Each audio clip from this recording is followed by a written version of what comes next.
So hello and how's it going, guys? This is Jax Cool again, back again with another unboxing video. So for this video, medyo na late na naman yung parcel as always.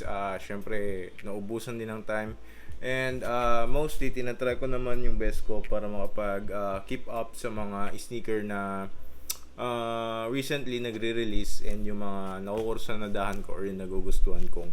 So yan, so what we have here is a package from okay, so this is the park access na nakuha ko recently. Kasi ito yung sa Nike Fort, malapit sa BGC or Nike Park if you guys are familiar with the place. So yun, so syempre yung corroded box nila, yung shippers box nila, ang una nyo makikita, which is this one. That's a pretty normal na sa mga sneakers or sa may mga familiar na sa sneakers. So you'll get your receipt. So to make it official or parang syempre para alam yung binili nyo talaga sa store. So yan. Okay. So ito yung kanyang box. I don't know if you guys are familiar with the box of Jordan 1 OGs, but this is usually red then black sa silhouette niya. You guys are familiar with Jordan 1 OGs? If you guys are not, ito yung kanilang box. But usually it comes with red on this check and on this Nike tag sa lahat ng mga parts, sa left, sa right, tapos dito, pati dito sa merong product tag. Kung first time nyo mag-unbox or magkaroon ng Jordan 1 na low or some highs, yung OG, ganun talaga, they are inconsistent with the quality product. Sometimes pati yung mga tahi. But yeah, let's get to the unboxing. So, I don't know if you guys already seen it, but this is the OG Jordan 1 Low Mocha. So, this was before a concept lang. Pero recently, ginawa nila yung idea na yon into reality. So, ito yung lumabas. So, upon opening, dapat meron kayong code tag dyan sa inyong lid. Usually meron naman. Tapos yung Nike. Tapos, hindi siya cheapy or hindi siya parang cheap. Yung box niya is medyo sturdy.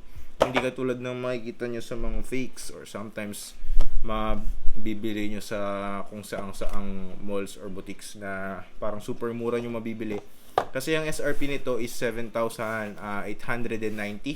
So, yun. Pagka mas mababa dun yung benta sa inyo, magtaka na kayo. Either that is fake or either that has defect sa sapatos, kaya gusto lang nila ma-declutter or mabenta yung sapatos na yun. So upon opening, meron siyang paper box as always sa mga Jordan 1 lows. Then you'll get your shoe. Tapos meron din pala siyang, if you guys want to legit check, meron din dapat siyang sticker dito. Tanggalin na muna natin yung shoe so you guys can see it in the actual yan, para mas makita nyo yung kagandahan ng Jordan 1. So, nga pala, it doesn't come with any spare laces, unfortunately. Hindi yung parang mga recent release nila na sagana sa mga extra laces. This one didn't have anything na add-ons kasama sa kanya. Pero yung SRP niya is still the same na super mahal and medyo unfortunately out of the budget na sa panahon natin ngayon.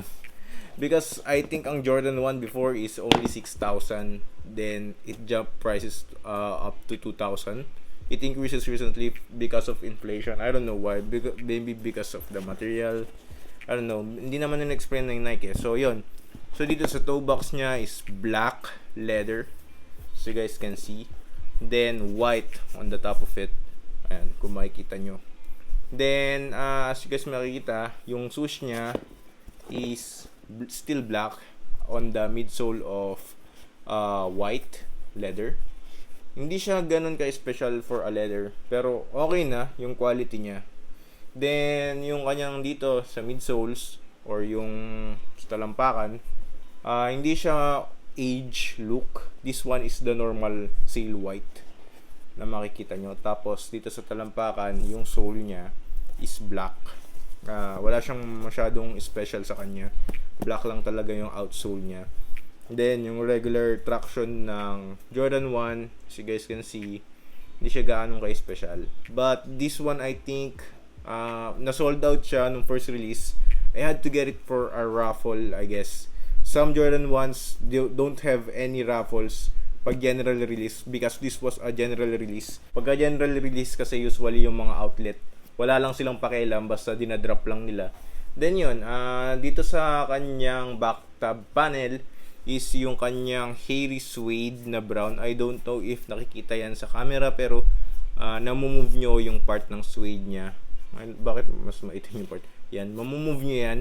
Tapos syempre sa back heel tab, OG nga to, tong model na to. So makikita nyo yung OG vibe dyan na Air Wings logo dun sa back heel tab ng taas. Then yung dito niya sa loob ng pasukan ng ankle, sa ankle part, yung support is black nylon. Yan, mesh. Makikita nyo. So nothing usually naman. Parang ito lang yung sa Air Jordan 1 High OG Mocha before na ni-release nung 2020. So yun, sobrang naging hype nun, umaabot na yun sa 20 to 25,000. But recently nag-died down na rin siya kasi wala na masyadong nagsusuot ng highs. So they went to lows, yung ibang mga sneakerheads, parang ganun. Mas trip na nila yung mga low cut. So yun, they goes into kind of this kind of shoes. Tapos dito pupunta tayo sa tang, and white lang yung tang niya na nylon. Then sa air tag niya is parang palomino na color dito sa Nike Air na tag. Then black lang. It's a pretty normal. Tapos yung kanyang stock na laces is black with flat laces. Sa eyelets niya wala nating special, it's still black. Inimitate lang naman talaga nila yung OG low na colorway in every other aspect. Pinalitan lang nila yung likuran part or yung back panel part ng hairy suede na brown. Yun, wala naman siyang masyadong differences from the OG lows na mga ni-release before. Then yung sa insoles niya is Nike Air na palomino doon sa loob ng logo. Then as you guys can see dito sa kanyang insoles, polyurethane. No, it's the OG na yung ginagamit nila sa insoles before. It's the soft one. Hindi na siya polyurethane. Ewan ko bakit. Baka sa OG high lang nila ginagamit yun. It's really squishy yung insoles niya. I can feel it. Then yun, nothing much any special sa Jordan 1 na to. Pero it's a really good shoe for this era kasi mas binavibe na nila yung earth toned na mga katulad nito. Not likely before, pero before din sigurado mabebenta rin to, parang yung sa Clays kasi nga hairy suede. They really dig those kind of style sa mga Air Jordan 1. So yun lamang, and yun, this is Jaxi Cool, and I really hope that I'll see you again on my next video. This is a nice pair of shoes para sa akin sa general release kumbaga. And right now sneaker reselling is dead, so you guys can still check this out in StockX or some reselling kind of site na may patong lang ng kaunti, pero it's a really nice kind of investment if you really want this colorway. And yun, hindi na sila kasi magre-release ulit neto, maybe another 3 to 5 years again. So yun, like the Mocha ones na highs. So yun, and then this is Jaxi Cool, and I hope I'll see you again on my next video.